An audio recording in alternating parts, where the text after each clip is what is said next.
আজকে আমি দোকান থেকে কী কিনে আনলাম, এটা হচ্ছে ইয়ালো ডায়মন্ডের পাপড়ি গাটিয়া, লেখা আছে অথেন্টিক গুজরাটি গাটিয়া।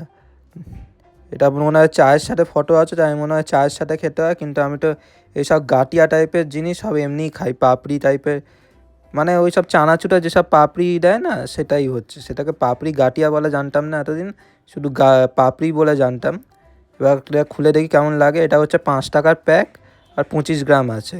এটা কোনো অনলাইনে পাওয়া যায় না, শুধু ওসব চায়ের দোকানেই পাওয়া যায়। দেখুন এটা ওই পাপড়িগুলো দেখুন, পুরো সাদা সাদা মনে হচ্ছে, আর পুরো মনে হচ্ছে এরকম সাদা সাদা জিনিসগুলো একদম ঝাল হয় না। অনেক ঝাল চানাচুরও খেয়েছি, তাতে এগুলো অনেক ঝাল ঝাল থাকে। এখন এটা একটুখানি হাতে নিয়ে দেখুন, পুরো হলুদ মনে হচ্ছে পুরো ঝাল নেই। তারপর খেয়ে বুঝলাম যে একদম সত্যি একদম ঝাল নেই, পুরো প্লেন টেস্ট। আর একটুখানি ওপরে একটুখানি ওই নুনের মতো কিছু একটা মানে মশলা দেওয়া আছে। খেয়ে দেখলাম ভালোই টেস্ট লেগেছে। যারা ঝাল খেতে ভালো লাগে না তারা এটা খেতে পারবেন, ভালোই লাগবে। আপনারা কখনো এই ইয়ালো ডায়মন্ডে পাপড়ি গাটিয়া খেয়েছেন কিনা তাহলে কমেন্ট করে জানাবেন। আর ভিডিওটি ভালো লাগলে সাবস্ক্রাইব করে নেবেন। ধন্যবাদ।